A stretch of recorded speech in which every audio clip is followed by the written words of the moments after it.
Karoline Leavitt, his press secretary, the woman who keeps insisting Trump didn't draw this or sign this in 2003, she was 5 years old. She was too young even for Jeffrey Epstein. Frankly ridiculous that anyone in this room would even suggest that President Trump is doing anything for his own benefit. Jimmy Kimmel looked into the camera, rolled a clip of the president gushing about his 28-year-old press secretary's lips, and asked the only question any normal workplace would ask. Does the White House have HR? That was Jimmy Kimmel's entire thesis in one line. Funny because it is true. Brutal because it is obvious.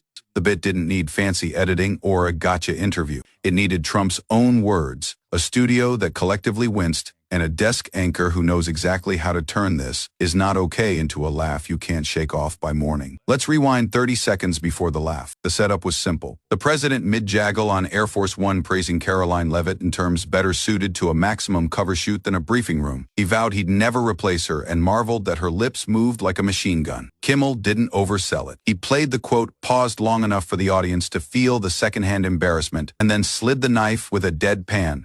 How's Karoline doing? Is she doing good? Mm-hmm. How you doing? Should Karoline be replaced? No. Huh? That's up to you, sir. It'll never happen. Nobody wants to stick up for me. Look, Great job. Thank you, Kate. that face and those Katie and those lips, they move like a machine gun, right?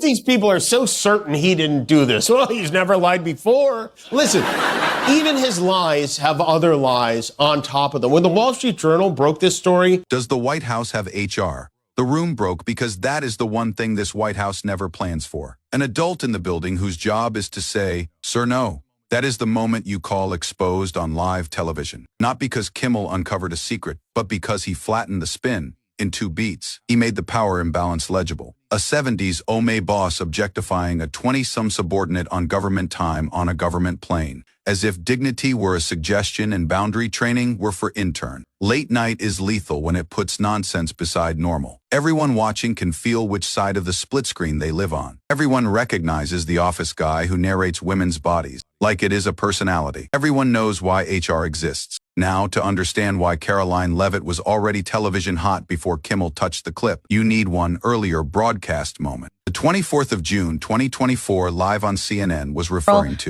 to, and I'll let her speak for that. But again, when it comes to the FBI and the Department of Justice, they are more than committed to ensuring that bad people are put behind bars.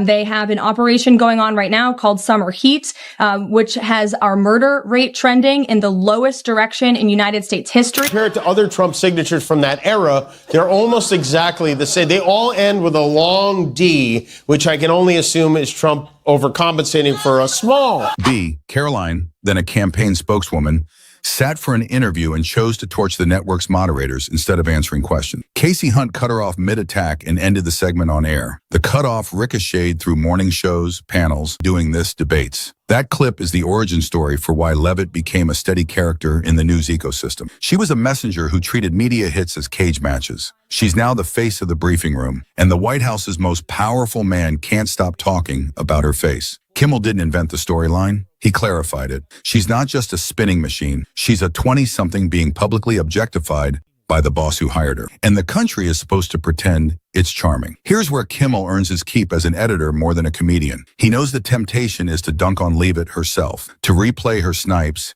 and mix in the CNN cutoff for laughs. He doesn't take the bait. He aims higher. His target is the rot.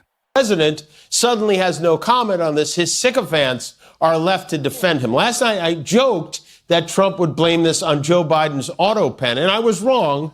That's why the joke works across politics. You don't have to hate the administration to understand that a president praising a subordinate's lips like he's narrating a calendar is not governance. It's a walking HR training video. It also fits a bigger Kimmel pattern that's been brutal on Trump in 2025. Play the tape, roll the receipts, ask one normal world question. That's after his surprise suspension in September. In quick reinstatement, Kimmel came back with a vengeance, less thirsty for applause, more obsessed with receipts. He's been calmer than the firestorms around him, which makes the hits land harder. And because Trump and his orbit cannot resist the urge to clap back, Kimmel's one-liners keep turning into two-day stories, exactly the opposite of what any professional comm shop wants. When the boss has just said something wildly inappropriate,